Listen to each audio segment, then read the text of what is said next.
ಎಲ್ಲ ನಮ್ಮ ರಾಜ್ಯದ ಹೋರಾಟಗಾರರಿಗೆ ನಮಸ್ತೆ. ಇವತ್ತು ದಿನಾಂಕ 22/12/2025.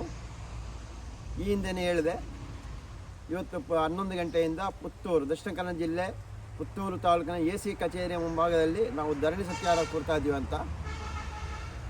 ಇವರು ರಾಧಮ್ಮ ಅವರು, ಇವರು ಮುತ್ತುಸ್ವಾಮಿ ಅವರು.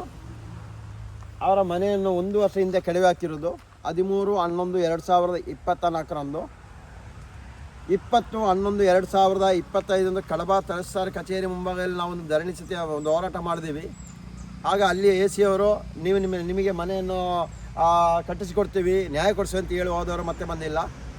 ರಾಜ್ಯದ ಮುಖ್ಯಮಂತ್ರಿಯಿಂದ ಹಿಡಿದು ಕೆಳಮಟ್ಟ ಅಂದರೆ AC ತನಕ ಎಲ್ಲ ಕಚೇರಿಗೂ ಮನವಿ ಮಾಡಿದ್ದೀವಿ.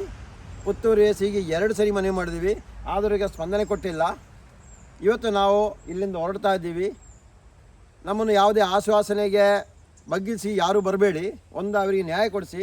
ಇಲ್ಲ ಈ ಹಿಂದೆ ಇವರು ಕೇಳಿದೆ ದಯಾಮರಣ ಕೊಡಿ ಅಂತ, ಅದನ್ನೆಲ್ಲ ಯಾವುದು ಬೇಡ ಅಂತ ನಾನೇ ನಿಲ್ಲಿಸಿದೆ ಇವರೊಟ್ಟಿಗೆ. ಬೇಡ, ನಮಗೆ ಏನೋ ಒಂದು ಎಂಡ್ ಮಾಡೋಣ, ಕಾನೂನು ಪ್ರಕಾರವಾಗಿ ಅವರಿಗೆ ಶಿಕ್ಷೆ ಕೊಡಿಸೋಣ ಅಂತ.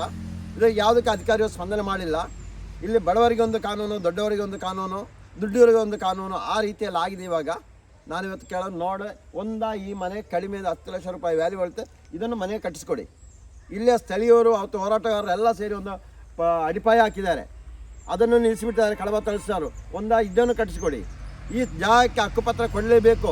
ಇಲ್ಲಾದರೆ ದಕ್ಷಿಣ ಕನ್ನಡ ಜಿಲ್ಲೆಯಲ್ಲಿ ಎಲ್ಲೆಲ್ಲಿ ಸರ್ಕಾರಿ ಭೂಮಿಯಲ್ಲಿ ಯಾರ್ಯಾರು ವಾಸವಾಗಿದ್ದಾರೆ, ಯಾರ್ಯಾರು ಸ್ವಾಧೀನದಲ್ಲಿ ಸರ್ಕಾರಿ ಭೂಮಿ 2015ರಿಂದ ಈ ಕಡೆ ಇದೆ, ಎಲ್ಲವನ್ನು ಸ್ವಾಧೀನಪಡಿಸಬೇಕು. ಪ್ರತಿಯೊಂದನ್ನು ಸ್ವಾಧೀನಪಡಿಸಬೇಕು ನೀವು. ಇದು ಕಮ್ಮಿ ಅಂದರೆ 150 ವರ್ಷದಿಂದ ಇಲ್ಲಿ ಅಂಬೋಡಿ ಅಂತ ಒಬ್ಬರು ವಾಸವಾಗಿದ್ದರು, ಅವರಿಂದ ಇವರು ಪರ್ಚೇಸ್ ಮಾಡಿರೋದು 2012ರಲ್ಲಿ. 2005ರಲ್ಲಿ ಇಲ್ಲಿ ಈ ಒಂದು ವಟಾರಲ್ಲಿ ವಾಸವಾಗಿದ್ದರು. ಇದನ್ನು ನಾವು ಖಂಡಿಸ್ತಾ ಇದ್ದೀವಿ. ಇವರಿಗೆ ಬೇಕು, ಈ ಭೂಮಿ ಕೊಡಿಸಲೇಬೇಕು.